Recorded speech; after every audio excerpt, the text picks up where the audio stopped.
Welcome back, one and all, to another day here at the Damage Report. I'm John Iadarola. Joining us today, very excited to welcome back Mondale Robinson. Mondale, how's it going? How's it going? It's good to be back. Good. It's good to have you back. We got a lot of news going on. Can't wait to hear your perspective on it. So thank you for joining us. Indeed.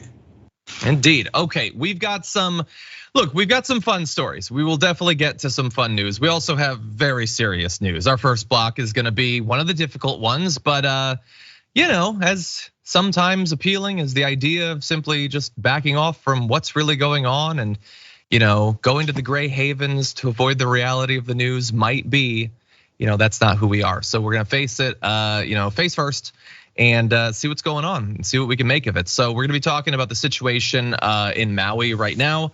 We have quite a few topics involving political violence to touch on, being increasingly normalized, both here in the US and abroad.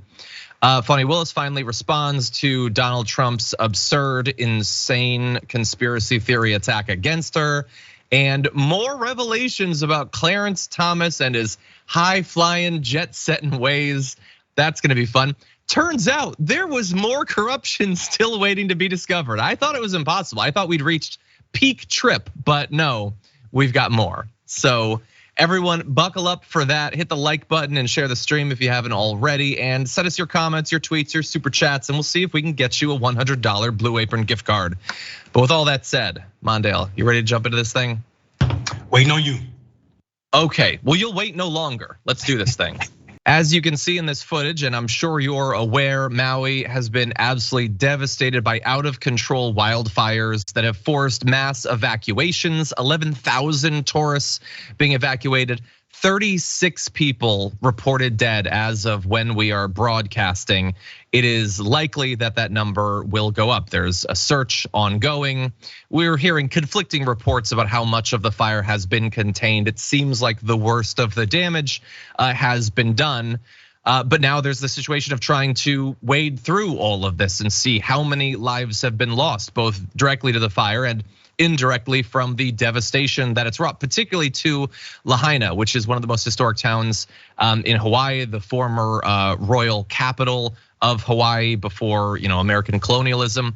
We know as of right now, 270 structures damaged or destroyed, homes, businesses, historic structures, a 200-year-old church. There's the Baldwin home. It was originally occupied by a 19th century physician who helped save Maui from an epidemic of smallpox. That's seemingly greatly damaged. A 150-year-old banyan tree that was planted in 1873 by Christian missionaries, also affected. Absolutely devastating. Seeing people, and we've known this since yesterday, the devastation so bad, the wildfires moving so quickly with almost no control whatsoever, that people were forced to flee into the literal ocean, being picked up by Coast Guard ships because they could not return to the land because of the ongoing fires. So all of this is devastating. It is likely to get worse, before it gets better. More bad news likely to come in. But Mondale, what do you think about this? This is unbelievable. This combination of perfect storm where you got these winds that's caused by Hurricane Dora that just passed Hawaii, and then you see all of this destruction, like you said, of all these historic buildings, this historic tree, which is probably one of the most visited things on the Big Island. This is absolute devastation. Who can imagine that you're in Hawaii and you need to jump in the ocean not to cool off or to relax, but the only way to save your life and pray that Coast Guard picked you up. I mean, the fact that 36 people are already dead that we know of, on top of what we don't even know what's gonna be when all of this is taken, when they're looking at and they have a chance to go over what's happening. It's extremely scary. I think for me, what's blowing my mind is the Pacific Ocean is not that friendly at all. Yeah. On a normal case, and you're talking about the winds moving because of hurricanes, so I don't even know what's going on or who's lost at sea. So I'm really nervous about measuring the devastation beyond the 270 structures that have been destroyed, the old structures. I'm talking about the human life and what's that gonna be like at the end of all of this. Yeah, how many people might still be missing? How many people, we might have to wait weeks to know how many have been affected by this. And thankfully, look, people are paying attention. It certainly took a little while for the news to spread. Admittedly, there are a lot of areas of the US that are being affected, by extreme weather and tragedies like this, including fatally. Lots of people, as we're going to talk about later in the show, dying from extreme heat in different parts of the country. But even the president put out a couple of messages about what's going on, saying, Jill and I send our deepest condolences to the families who lost loved ones in the wildfires in Maui. Our prayers are with those whose homes, businesses, and communities are destroyed. We are grateful to the first responders putting themselves in harm's way to save lives, as always, and says that he has ordered all available federal assets on the islands to help with the response and wants people to continue to follow evacuation orders, which obviously in some cases are very difficult to follow. And there are always people who don't want to, they're terrified of losing everything. And so a terrible situation. And I'll also say, we talk about things that happen, outside of the continental US quite often. Very rarely do I have any direct connection to it or any direct experience with it, because growing up, my family didn't really travel and all that. Maui's one of the very few places that I've actually been outside of the continental US. I've stood under that tree. It is amazing. It is a marvel of nature. I proposed to my wife in the waters off the coast of Maui, and just thinking about other people needing to throw themselves into those waters to in some cases only briefly save their lives is just devastating. This is the United States. And I know that everyone on Maui was doing everything that they could to try to control this. But that's the first responders. That's the literal last line of defense against this. There is so much that could be done hypothetically to prepare on the islands for events like this, but also to make the conditions that make these emergencies as bad as they are. We could be warding these things off. And so it's a failure on multiple levels to leave people on the island to desperately try to save lives and save property without the necessary resources. And so it is just truly devastating to see this. And I really hope that America doesn't look away, that they take a long, hard look at what happened and try to avoid future tragedies like this from occurring. Yeah, I think also, John, if I can add a little bit to that, the idea that we need adults in the room when we're talking about preparing for these types of storms, this type of disaster because of climate change. We need adults talking about this and not the children that are sometimes displayed on the Republican side of the aisle, where people are discounting the dangers, calling this hyperbole. What's happening in Maui right now is not hyperbole. This is a real tragedy. And like you said, when people don't have proper resources, 911 can be severed. Like in this case, that's what happened. We didn't have backup for 911 lines when they were severed because of these fires. And I think people making small of what's happening because this world is heating up because of humans. It is absolutely dangerous, and people lose their lives because of it.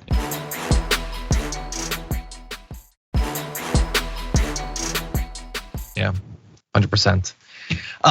Okay, so in these sorts of situations where there's a terrible thing that strikes a state, generally one of the things you hope for is notable individuals, politicians from that state to draw attention to it. So we have this video from Fox of former representative from Hawaii, Tulsi Gabbard. I have not yet seen this, but let's take a look. It was interesting as he's talking about, the existential threat of climate change. And I actually saw an interview that Tony Blinken did on 60 Minutes Australia a few days ago, where he was asked directly by the 60 Minutes reporter saying, what is the biggest threat facing humanity? Is it nuclear war with Russia, or is it climate change? He basically said, oh, well, they're kind of equal, but there's no doubt that climate change is the most existential threat we face. In his entire 4-paragraph response, he did not once use the words nuclear war. Amazing. So they're spending all this time focusing, telling people, you gotta be afraid for your lives because of climate change. And yet they're doing so to hide the fact that they are leading us to the brink of nuclear war that would destroy all of humanity. So look, is there a threat of nuclear war? Yes. There has been for a very long time. We should be worried about that. We should be working to avoid it, not by just building up defensive systems or whatever nonsense they'd support on Fox News, but trying to get everyone to disarm to whatever extent we can. So what she's doing there is not pivoting from climate change to a non-issue. It's a real issue, which makes me even madder than if she had just pivoted to talking about, whether M&Ms are sexy enough or whatever, because it's using a serious issue to distract from a pressing existential threat.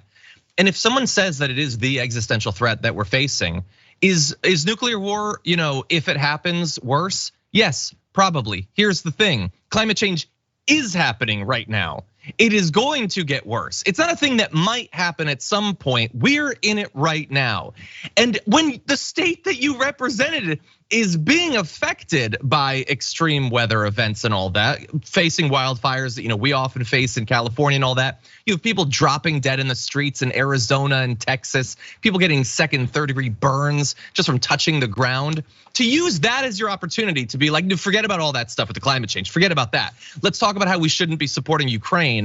Jesus Christ. I know that she's not still Hawaii's representative, and at times like this, I imagine a lot of people there probably are happy with that. But anyway, Mondale, any thoughts? I was disgusted with Tulsi her last couple years in office, and this is exactly why. I mean, this is ridiculous. What a horrible way to make political an issue that does not even require it at this moment. Yes, we know climate change is a political issue, but it's usually a political issue because those on the right are denying the effects of it. We're talking about a space where we found ourselves in. There were studies, peer-reviewed studies that said between 1989 and 2019, 1/3 of heat deaths were because of global warming. Why are we trying to pretend that it's not happening? She's talking about what could happen with Russia and nuclear. That threat has been here since we've had nuclear weapons. If there's a nuclear weapon anywhere on the planet, then there's a threat for that. But I'm talking about why take this horrible opportunity in your home state and play politics in this manner, other than unless you're doing a couple things. One, trying to get clicks as a troll on Twitter or X or whatever it's called these days, or unless you're trying to get you a permanent spot on Fox News. Either way, both are disgusting. 100%. Yeah, and again, it's not like it's not a serious issue. It is a serious issue. But like if, the San Andreas Fault suddenly got ornery or whatever, and people are like dropping into a massive crevasse in Culver City, and they're like doing live coverage, and I run in front of the camera and be like, yeah, but AI is a big threat. We should really be talking more about how AI is gonna take us all. Like, yeah, it is a big threat, but right now people are dying in an earthquake. So again, it's just like, to distract, it's like, you know what you're doing. Mondale, you perfectly pointed out exactly what this game is. Anyway, John, we're gonna move. Oh, go ahead. I didn't know. No, you continue. Because I was gonna say, it's like the picture that we use for when Black Lives Matter. It's like your house is on fire, and your neighbor is upset that the fire department is spraying water on your house, even though their house is not on fire. It's like, but what about my house?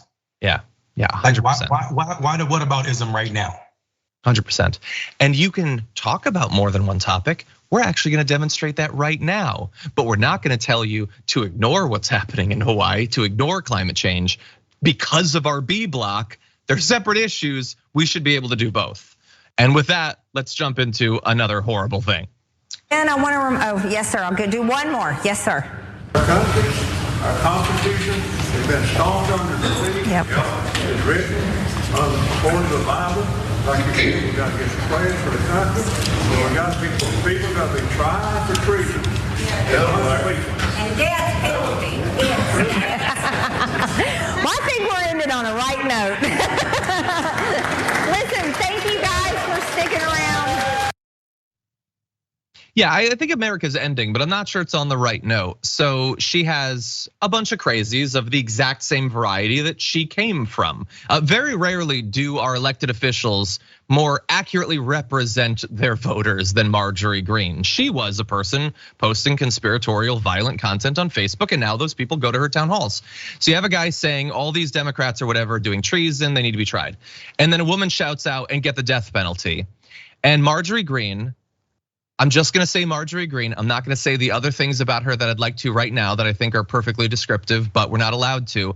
Laughs Yeah, the death penalty. I think we're ending on the right note. You want to kill all the Democrats for the conspiracy theories we tell you. That's a good note. We should probably end on that. The woman Marjorie Greene, who by the way thinks that charging Trump with anything is communist because you don't go after your political opponents, thinks that it's funny that we would give the death penalty to Joe Biden and Harris and Buttigieg and all of these people.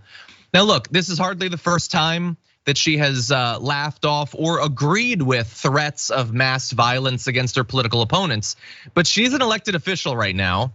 There's not going to be any censuring for this. She's not going to be kicked out of her seat. She's not going to be kicked off of her committees.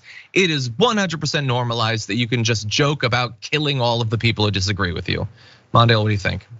I mean, listen, you're spot on when you talk about the type of crazy she comes from. The problem is she's an elected official. She is one of the few people who has the joy and also luxury of sitting in Congress as a member of that house. And the fact that she can say these things and not be censored is unbelievable, except for it's also soup du jour. This is what we are. This is where we find ourselves. I think it started with, before she was elected, this is who she was. Then we saw her during the State of the Union, called the president a lie. We saw her laughing in committee when they was talking about the Haitians and the whips, and they putting it on the back of a coin that's been passed around Border Patrol, and she thought that was funny. So this is a continuation of this woman. But I also want to mention the people in the audience seems so much more different than the Republicans when when John McCain was running for president against Barack Obama. You might remember the one time when people were saying Obama was trying to take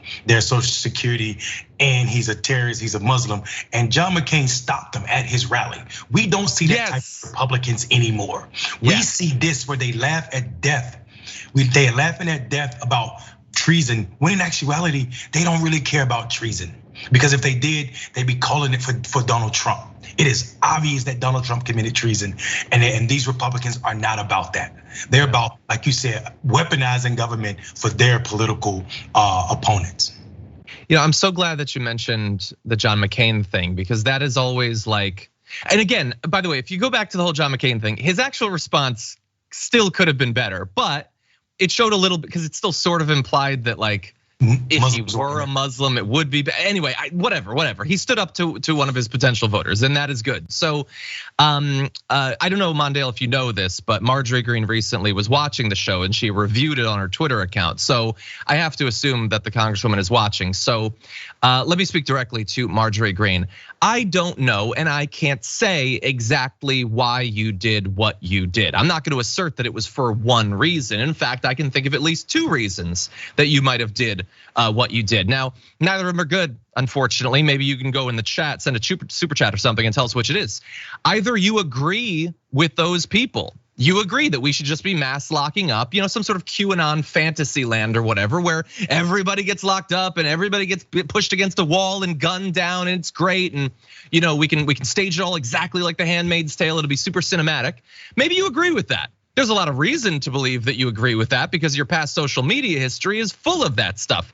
You've previously, before you were brought into office, agreed with killing FBI agents, Barack Obama, Nancy Pelosi. A bullet to the head would be quicker to remove Speaker Pelosi than voting her out, or saying that the stage is being set for Obama to be hung. Like, it's super consistent for you to still be talking about killing your opponents. It's sad, it's pathetic that rather than actually being able to beat them, rhetorically beat them electorally, you just want to skip to killing them all. But maybe that's what it is. But maybe it's not. Maybe I'm being unfair to you. Maybe you don't actually agree with these people. Maybe you're just utterly spineless. Maybe you, like every other elected Republican, look out at that crowd and you see a bunch of dumb yokels, rubes, hicks that you have no respect for. They believe crazy things, admittedly, because you've taught them to believe those things. You've encouraged them to believe those things. And now at this point, you need them to believe those things. That way they never challenge the rich, those who have entrenched economic power.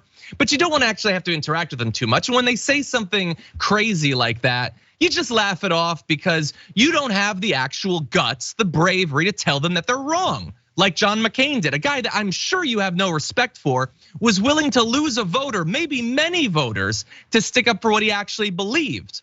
Or maybe it's not a thing where you're too scared to actually stick up for what you really believe, because at the end of the day, maybe you believe literally nothing. Maybe it's just an opportunistic thing where you want to be in office so people will come to your rallies, you could get paid for doing little work. Maybe it's one of those three things. I don't know. Feel free to send us a comment. I would love to know. Sorry, Mondale, what do you think? I apologize. I know, I think you're right, and I think she should do you one better and come on the show. I'm not your producer.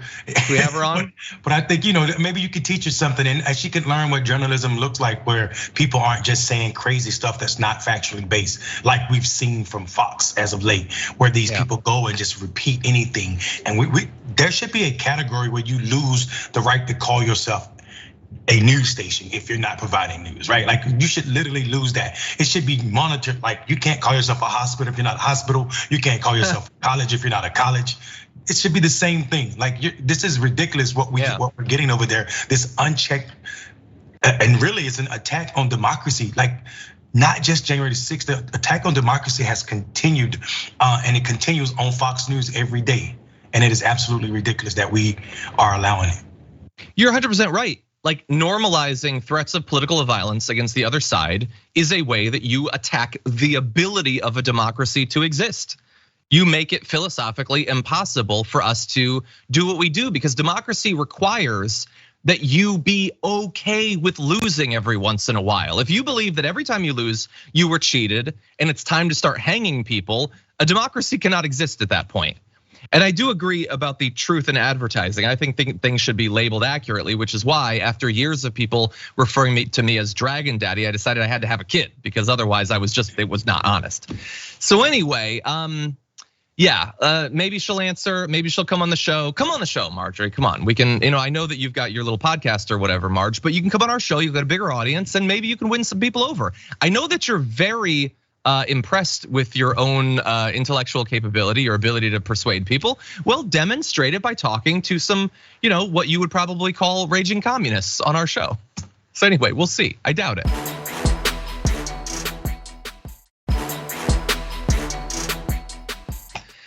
Anyway, that is at the end of the day a serious topic, but we now need to transition to even more serious material, but related.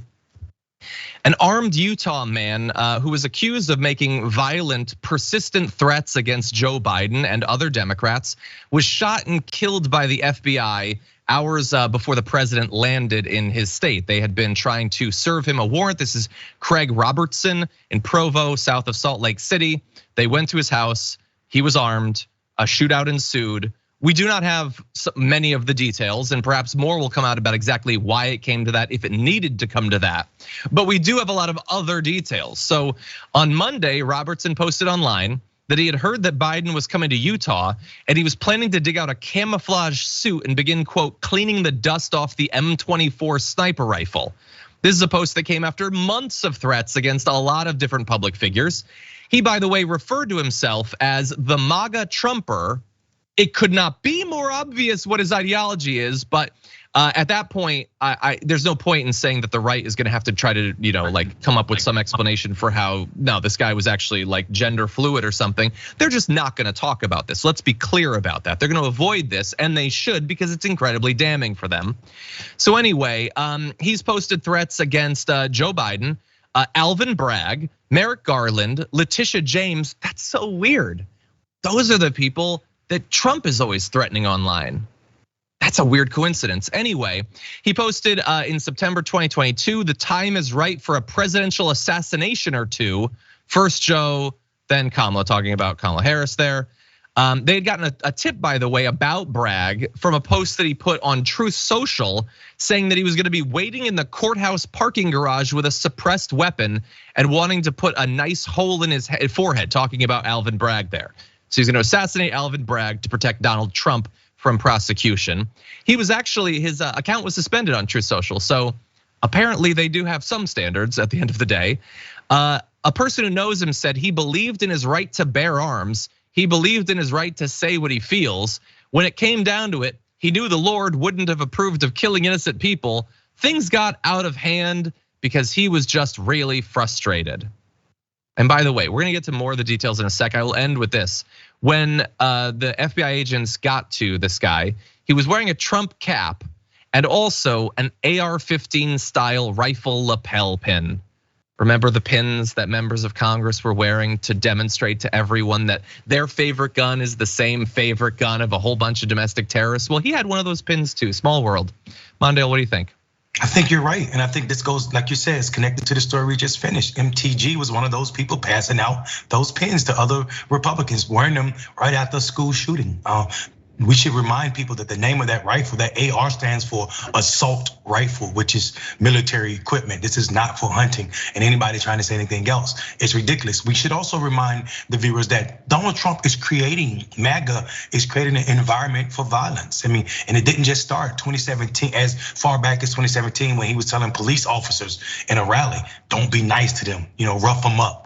Then he started talking about migrants. We should shoot them in the leg to slow them down, or put snakes and alligators in the water.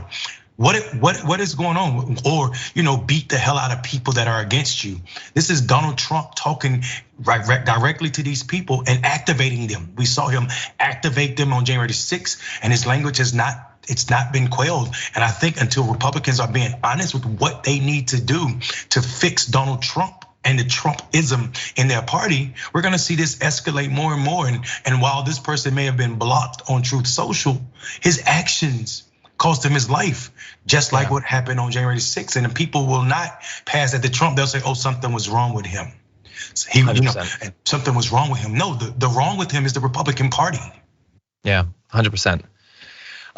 Okay, look, to be fair, we have to read the response. This was posted on Truth Social. It was just a little bit ago, so we don't have the graphic or whatever. But Trump did post that he is appalled to hear that one of his supporters engaged in an act of violence like this. Obviously, we disagree with these people. We're gonna make America great again, but we're gonna do it in elections, not with violence. So it's good to see that he posted that. Of course, I'm joking.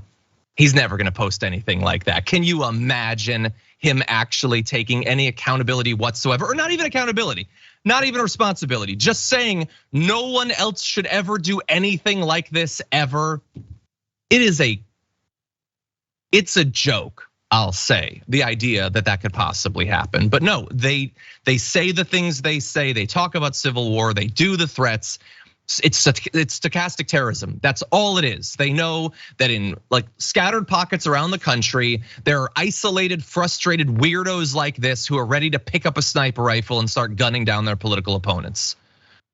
Anyway, there's more details. I hate the idea that an interaction with law enforcement results in someone being shot. I want to be very clear about that. I also want to say that this guy had, even after he was initially contacted by the FBI, repeatedly posted threats against the agents. So this is a guy who clearly was trying to get the FBI to know that they might be shot if they came to him. That does not mean that what ended up happening was justified. We don't have all the details, but there's a lot of posts about how he's gonna gun down FBI agents. So I'm just gonna say that.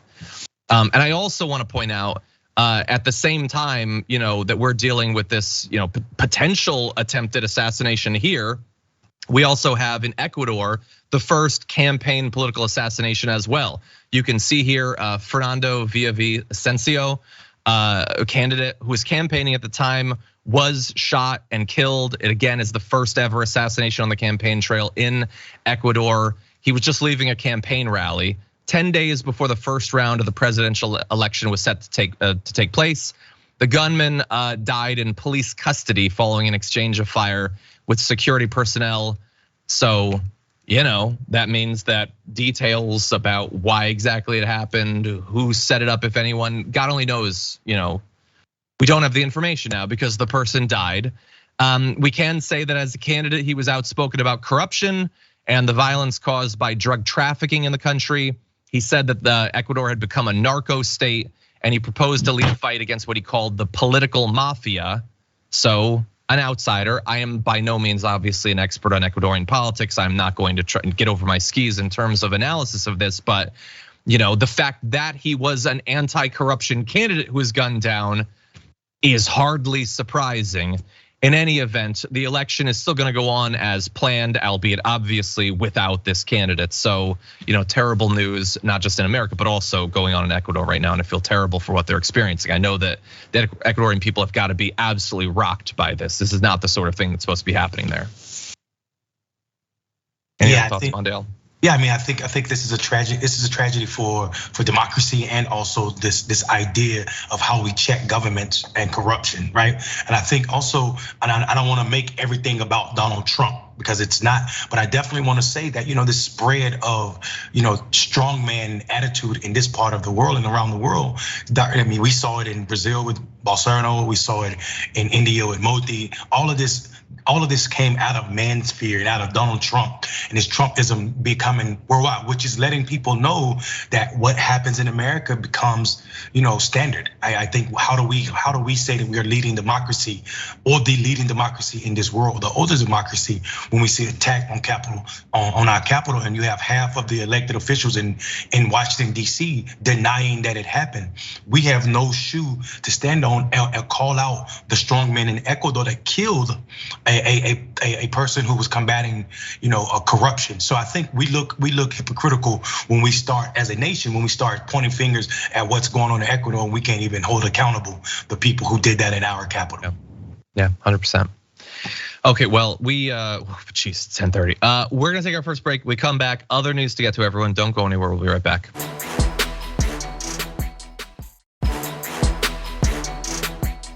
Okay, everyone, so much news to get to. Prepare yourself as we jump back into this story. They say there's a young woman, a young racist in Atlanta, she's a racist.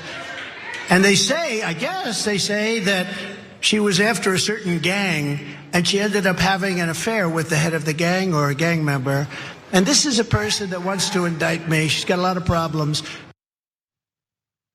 This is a story that we talked about yesterday on the show, an insane attack that Donald Trump is making against the Fulton County District Attorney, Fani Willis. Just lying about her past, implying that she had some sort of affair with a gang member. It's not true. He's referencing a video that references a Rolling Stone article that neither says nor implies anything like that. There is literally no evidence. He knows that there's no evidence. He knows that it's an insane, misogynistic, racist attack against Fani Willis, but he's making it regardless.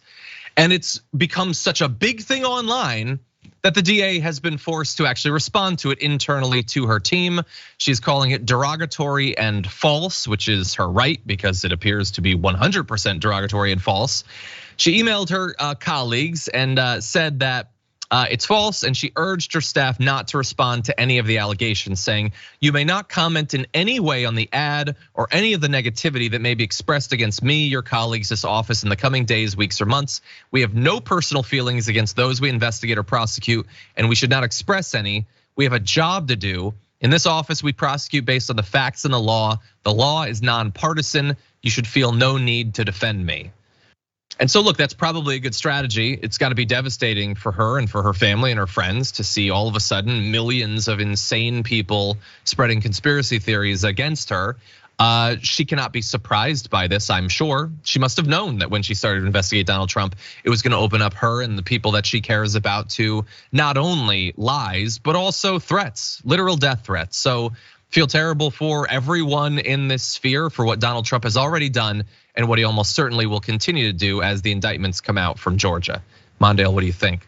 I think, this is a playbook out of, the Southern strategy, right? We should not divorce Donald Trump from history. We should not allow the Republican parties to dance on this myth that Donald Trump is something new. And what I'm talking about is in 1968, when black people were able to be seated by the Democratic Party.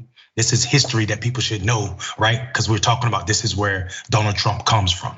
This same line of what made the Republican Party where they are, and why they're no longer the Republicans of Lincoln, right? This is when the switch happened.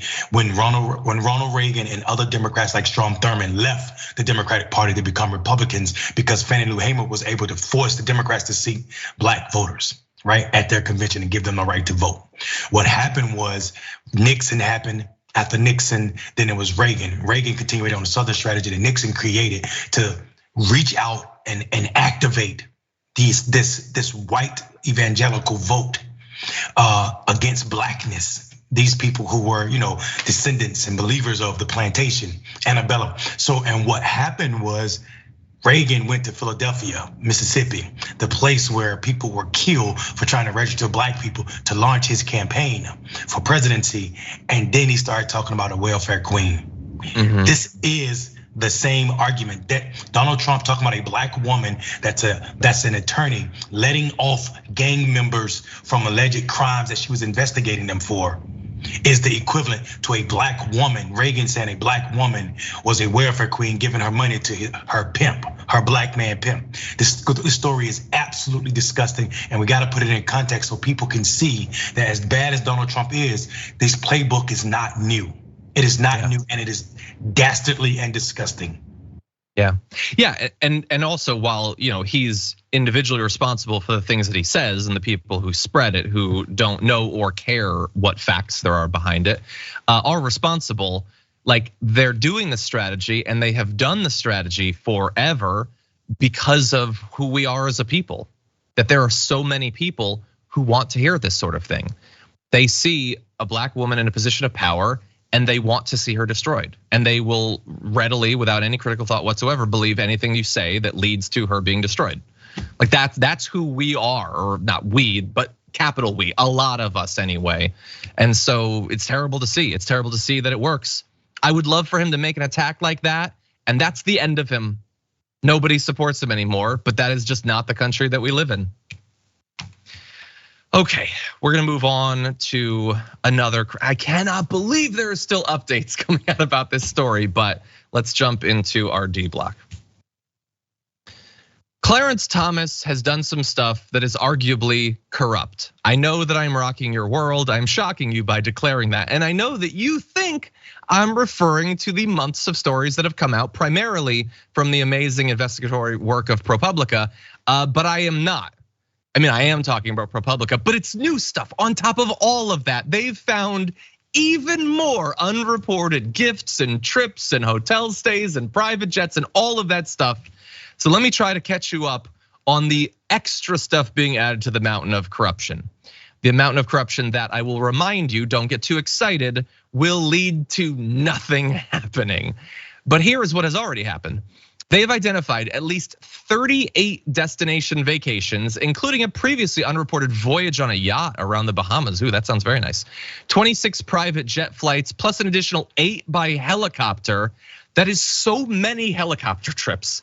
A dozen VIP passes to professional and college sporting events, typically perched in the skybox. Elysium, but for sports.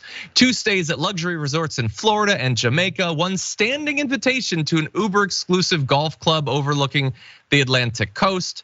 All of that, like, again, we've known so much about what he has already done, but I want you, dear viewer, to think about your life, the life you've already lived and the life that you hope to lead.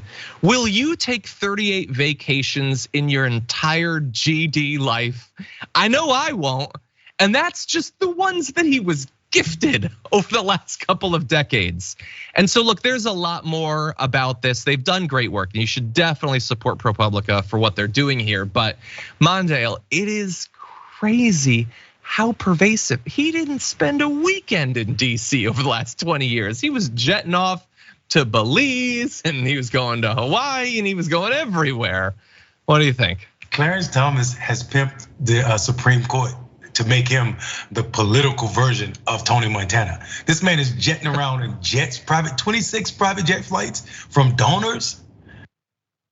He's sitting in sports boxes. He's a rapper. He's a rapper without a single hit. He's beyond the one hit one. He's taken the seat that was earned and also fought so hard for by Thurgood Marshall and turned it into his personal vacation tour. He doesn't even need to own. He has the best. He has the best timeshare ever. The man is using the Supreme Court as a timeshare, and he's killing it. The sad part about it is, all of those events, you better believe, come with influence.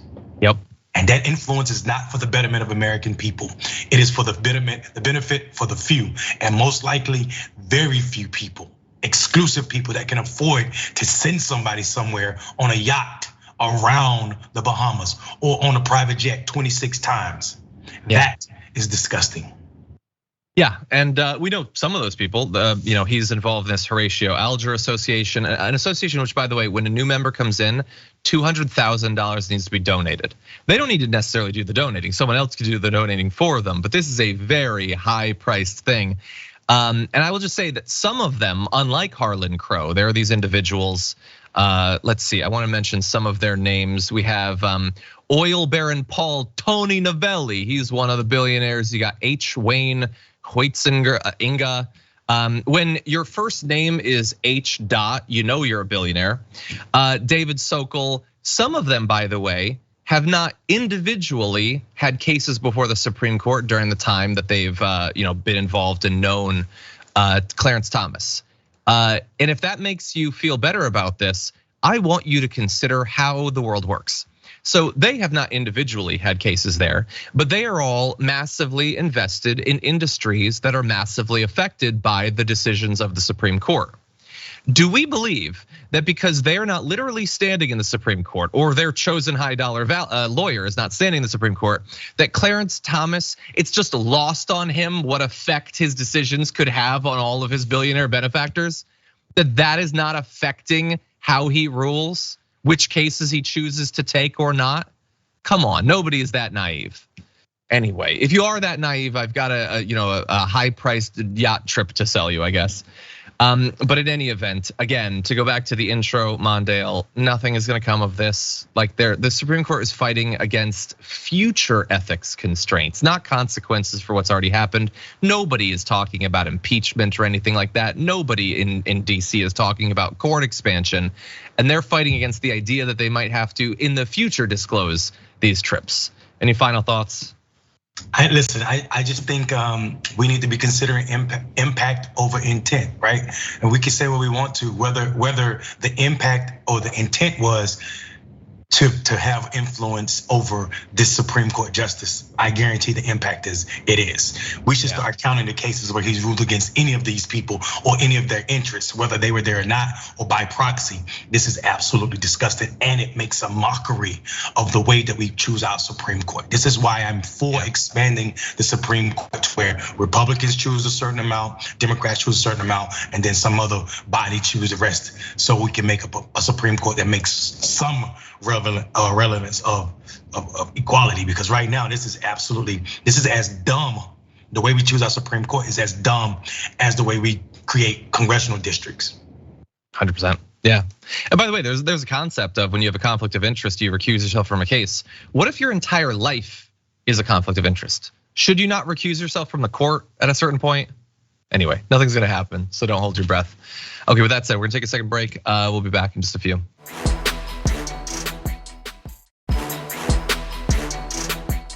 Arizona is, as you know, grappling with extreme heat. Extreme both in how hot it is, but also how long it's been as hot as it is. They didn't just break their record for more than 100-degree days. They blew past it. Nobody can even see the prior record anymore in the rearview mirror.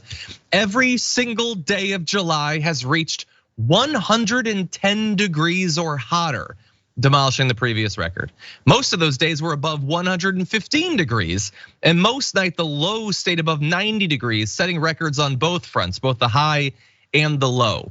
If you are lucky enough to live in a place where it never gets that hot, that is unacceptably hot. It should be clear that that is a temperature at which the human body cannot function after a certain point. People die, literally, their body just shuts down. Your heart stops working, your kidneys no longer get oxygen, your gut cells die, and your brain eventually shuts down as well. Heat stroke is a very real thing, and the average body temperature of a human necessary to trigger heat stroke is way lower than the temperatures that they're reaching. And this is not a hypothetical thing. The heat has already killed 39 people since April just in Maricopa County. One particular county, 39 people have died. More than 300 other deaths are still under investigation as potentially being related to heat. And it's gotten so bad, by the way, that in Phoenix, they've had to bring in new refrigerated storage containers to hold all of the bodies. This is an image that you might be familiar with from the pandemic. We have reached it again now with what we've been doing to the climate. But as bad as it is, and as demanding as it seems to be of some sort of response from government, the GOP, which is still obviously very powerful in Arizona, they don't think it's a big deal. Take a look at this. I wanted to let you guys know that it is 110 degrees and we're not dying. I'm wearing a long sleeve black dress and I'm fine. Don't believe these people who are telling you lies. This is not excessive heat. This is normal heat for us in Arizona. Now, if you're not from here, you should have known this before moving here. You could always move back to where you came from. But we don't need any FEMA money. We're not in any crucial, dire need of any government assistance because of the heat. We are used to it. We knew what we were getting into, and we love it.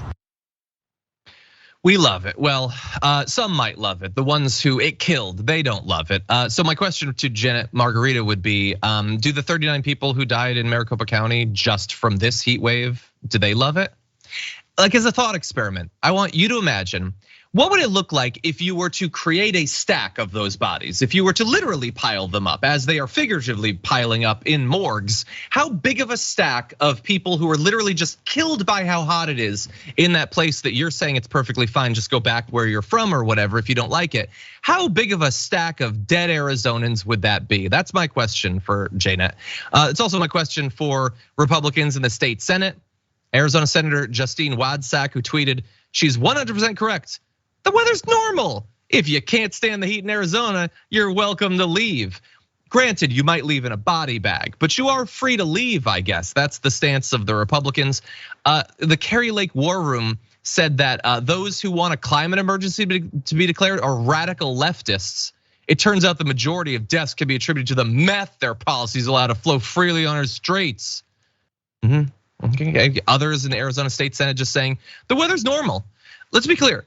Like, take it up with the thermometer. Don't take it up with me. You blew past the record. It's not my weather that blew past the record. I mean, it's really bad here too. This is not something where the weather is about your feelings. The fact is people are dying. The fact is you blew past your record. Take it up with reality. Mondale, it feels terrible to see people literally like dropping dead in the streets, and you have people doing a don't look up on the temperature in Arizona. I'm 100% confused that this woman. You mentioned these refrigerators that had to be sent in for more dead bodies and how that harkens back to the pandemic. We also know that her words sound just like the people that are telling people not to take the vaccine during the pandemic. Talking about she's dressed in all black and 110 is not hot. Really? Yeah. Because I think it's more than a human body temperature. It's too high of a fever to exist. Like this, you have to be dumb to believe that this is cool. This idea, she's probably standing in front of a fan blowing on her, and she probably took that dress off as soon as she finished that video and ran in the house and complained about how hot it is. This is absolutely ridiculous. Oh, by the way, this idea that you don't need federal money, well, send back that 1.2 billion you received from the Infrastructure Act that you already took. Tell Arizona to send that money back and wrap it up and send it to Enfield, North Carolina, where I'm mayor. We definitely need it. This is ridiculous. This is the talk that is downplaying. This is what I'm talking about. The idea that we don't have adults talking about the climate or policies when people will end up dying, or in this case, already died from a serious issue. Yeah. By the way, you asked some hypotheticals. I'll ask hypotheticals, and I don't know. I honestly don't know if that individual is, for instance, a construction worker, or a roofer, or a road worker, or a UPS delivery driver, or a mail person, or someone who works in one of the many massive warehouses that are not air conditioned. It's entirely possible that she is. Maybe she works not in an air conditioned building away from it. Maybe she does actually experience that. I would then say it is shocking that you have no empathy for the other people who are suffering under that. I would ask the hypothetical, are you familiar with what happened in Texas, where two people who were living in a trailer park literally baked to death?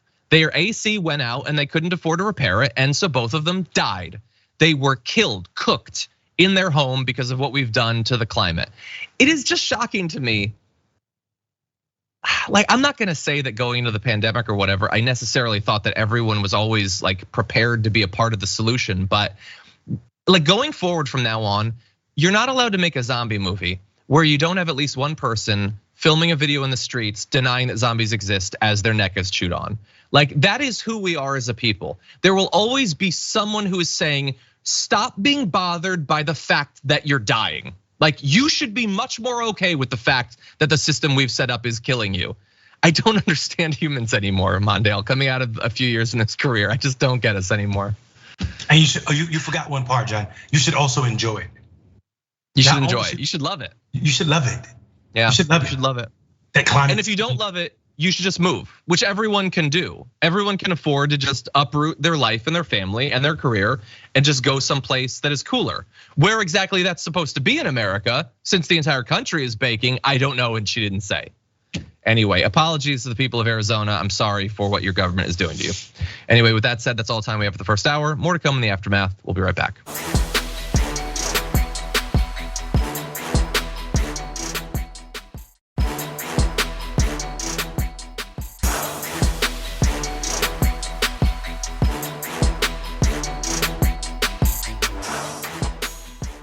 Thanks for listening to the full episode of The Damage Report. Support our work, listen ad-free, access members-only bonus content, and more by subscribing to Apple Podcasts at apple.co/TYT. I'm your host, John Iadarola. I'll see you soon.